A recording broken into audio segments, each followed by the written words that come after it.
tonight with the founders of Black Lives Matter and Blue Lives Matter.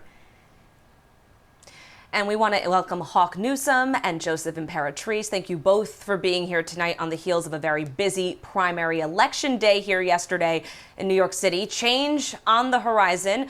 We might still not know the official results for weeks, but with that change in leadership coming, what do you both need to see from the next mayor and the city council, because change is coming there too, especially when it comes to law enforcement and public safety? And Hawk, let's start with you this evening. Well, seeing as though Eric Adams is a former cop who intends on bringing back stop and frisk, was found to be unconstitutional, it's important that the people of the Bronx and the people of New York know that if policing were the answer to crime in our community, then New York City would have solved the problem a long time ago. We spend $11 billion a year on police, and if $11 billion can't solve a problem, then nothing will. What I'm saying to people, because I know they're afraid, I know there's a lot of shootings, I know they're terrified of what's happening in the streets. There's a direct correlation between crime and poverty in our communities and across the country. So if you want crime to decrease, then you invest in after school programs, you invest in basketball programs, you make people employable, you give people job skills. Police are absolutely, positively not the answer.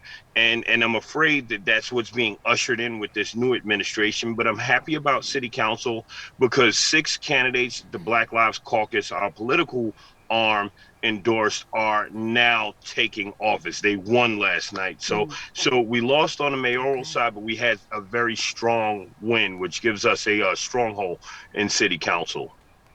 I think it's actually a good thing. Thanks so much for sharing your thoughts, Joseph. Yeah. I think this is a great thing that for the first time, Hawk and myself are actually on together. And it starts with talking. It starts with working together. Unfortunately, politicians don't always solve the problem. Sometimes, in my opinion, they make it worse. And we're going to need change. Of course we need that. We have to go a long way. But we're going to have to start working together. See, all over this nation, we've been divided for way too long. And a lot of it's because it's unnecessary. And it's like playing telephone. Someone will say one thing, but then what they really didn't mean ended up turning out another way.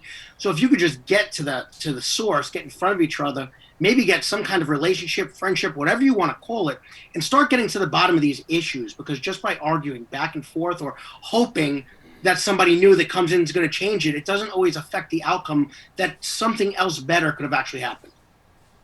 And even before we get to the November election and our next mayor, Hawk, you kind of touched on it. We know what we're seeing right now. Murders and shootings are up across the city. Currently, the highest percentages in the Bronx right now, but lots of gun arrests also being made by the NYPD. Joseph, let's start with you here. How do we balance that push for reform and the change that we want and the investment in communities that so many people want to see, while still at the same time dealing with crime in the moment? Reform doesn't always have to be a bad word. Reform means change. Change is positive as long as you work with each other to get there. See, you can always move things from one place to another. Start new units. Take ones away that are not working, that maybe people see as maybe offensive or they don't understand. Or see, the thing is, we have to be more hands-on with each other. More of, hey, how do we fix this? Show me. Don't just talk about it. Show me. There's a lot of problems. In my opinion, when we have children being shot in the streets of New York City, that's a problem. A 4-year-old in Times Square, an 8-year-old on a bicycle, 10-year-old Justin Wallace that was out at the beach, just being a child. There's no excuse for that. It's one thing when adults want to act up. But when you have children dying in the streets of this city, that's a problem, and we're going to have to find a way, one way or another, to come to terms, to meet each other at the middle of the table and make sure that stuff doesn't become an everyday epidemic in New York City. I'm glad you said that we have to come to terms with some things, because when you hear Black Lives Matter, you're talking about Black people and their oppression since the inception of this country, right? But when I look behind you and I see something that says Blue Lives Matter, there is no such thing as a blue life, sir.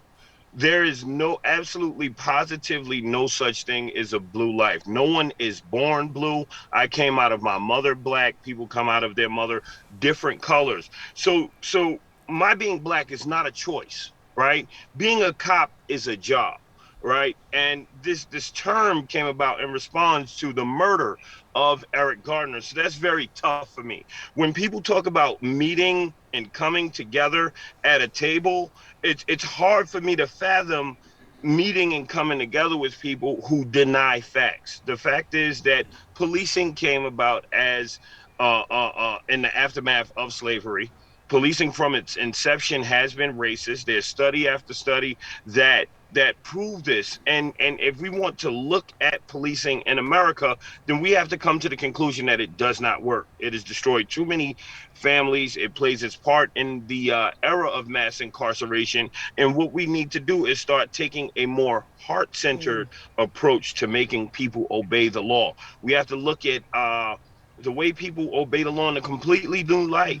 And it's visionary. So when you hear things like defund the police, people get scared. No, we're saying take that money and put it back into the community simply, and the politicians will not give people that.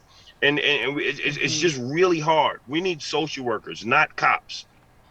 Hawk and Joseph, thank you A so lot of ideas, much for a lot being of here. powerful discussion happening here tonight. Thank you both for the time.